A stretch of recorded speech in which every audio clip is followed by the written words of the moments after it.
Hello students, welcome to our new lecture. So ये lecture होगा acid base and salts का second lecture. So पिछली video में हमने एसिड्स देख लिए थे, बेस देख लिए थे। अब हम बात करेंगे chemical properties of acid and base. Indicators वगैरह सब देख लिया था हमने, ठीक। Chemical properties of acid and base, chemical property of acids and base. चलो देख लेते हैं, मैं लिख लेता हूँ। सो chemical property of acids and base. सबसे पहले इसमें कुछ प्रॉपर्टीज होती हैं। इसकी पहली प्रॉपर्टी है chemical properties of acid and base, reaction with metal. Reaction with metal. तो इसमें सबसे पहले हम मेटल्स के साथ रिएक्ट करा के देखेंगे एसिड को और बेस को। तो इसमें सबसे पहले एसिड को और बेस को हम मेटल के साथ रिएक्ट करके देखेंगे। सोचो एसिड को पहले रिएक्ट करके देख लेते हैं। तो जब भी हम एसिड को रिएक्ट कराएंगे मेटल्स के साथ, जब भी हम एसिड को रिएक्ट कराएंगे मेटल्स के साथ, यहाँ लिख लेते हैं, देखो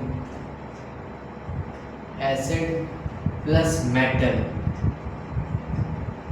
एसिड प्लस मेटल, तो ये हमें देगा, इसका साइन होता है इट गिव्स टू, ठीक। सबसे पहले हमें देगा ये सॉल्ट, सॉल्ट और H2, सॉल्ट और H2, हाइड्रोजन, सॉल्ट और हाइड्रोजन गैस, ठीक। इसका एक एग्जांपल देख लेते हैं। एग्जांपल देख लेते हैं, एक एसिड ले लेते हैं, एसिड HCl एसिड ले लेते हैं, HCl प्लस मेटल में कोई मेटल में जिंक ले लेते हैं मान लो, तो ये हमें क्या देगा? ये हमें क्या देगा? It gives to ZnCl2 plus H2, ठीक। अभी केमिकल बैलेंस, ये केमिकल इक्वेशन बैलेंस है, तो बैलेंस कर दो, एक 2 लगा दो, बस यहाँ हो जाएगा H2Cl2, ठीक। ये एक एग्जांपल है। अगर आप कभी भी मेटल और एसिड को रिएक्ट कराओगे तो आपको सॉल्ट मिलेगा और हाइड्रोजन गैस मिलेगी, ठीक। ऐसे ही सेकंड एग्जांपल, एक और एग्जांपल ले लेते हैं भाई, एक और एग्जांपल ले लेते हैं, H2SO4, ये मेटल, अब मेटल ले लेते हैं, एक मेटल ले लेते हैं Na, इट गिव्स टू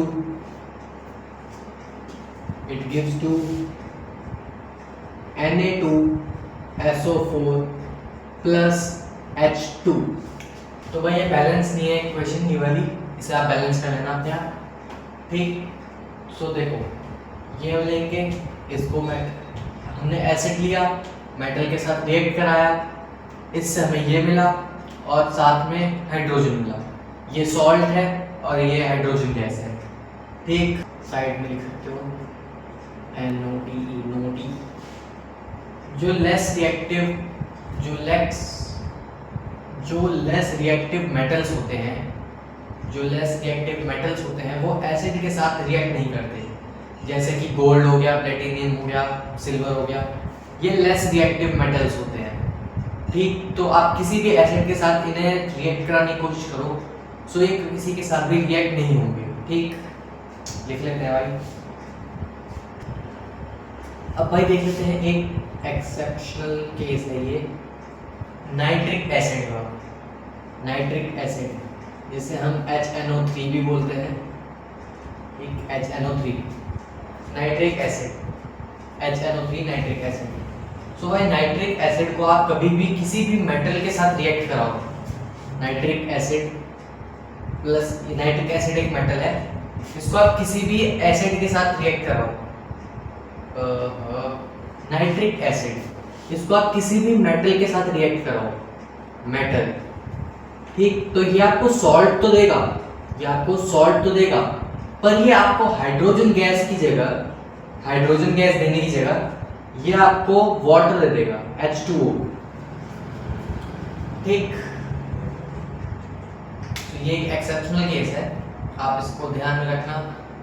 अब अगर कभी भी पूछ लिया जाए कि ये हाइड्रोजन गैस देने की बजाय वाटर क्यों दे रहा है, जो नाइट्रिक एसिड होता है वो एक काफी अच्छा ऑक्सीडाइजिंग एजेंट होता है।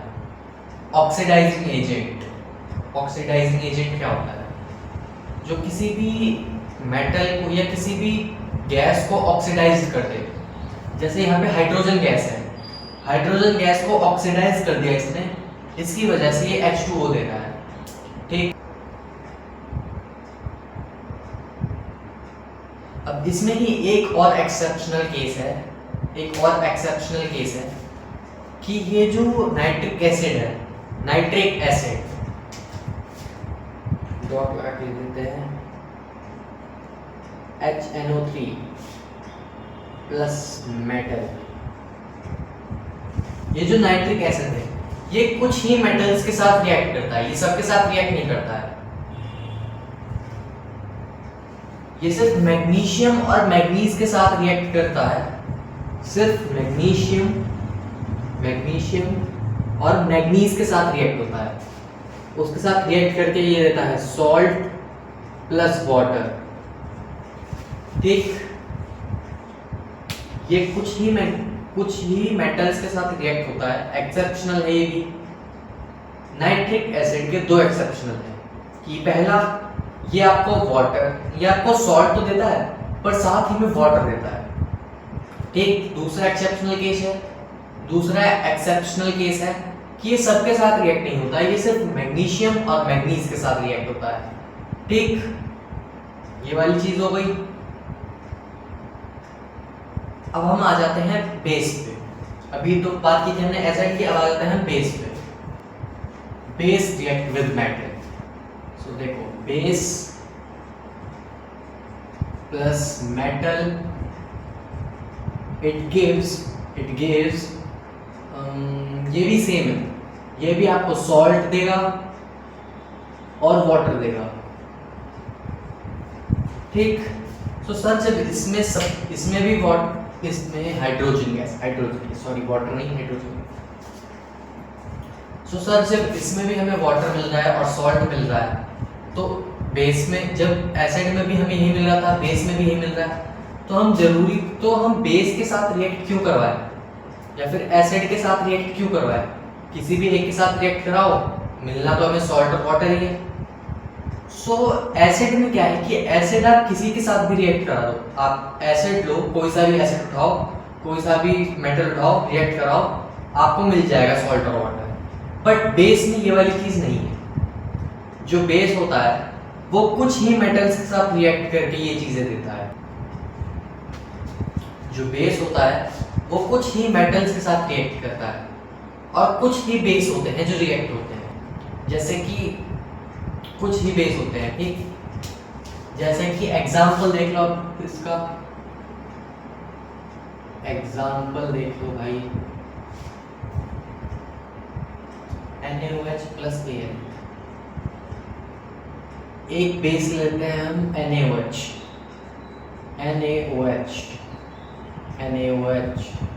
इसको रिएक्ट कराते हैं हम Al, एल्यूमिनियम के साथ, तो ये हमें देगा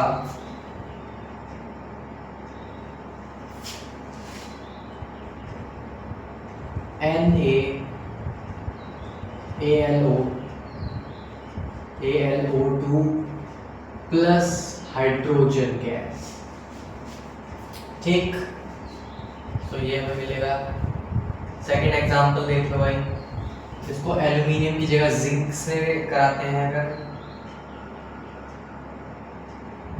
इसको एल्यूमिनियम की जगह जिंक से कराते हैं, NaOH plus Zn, it gives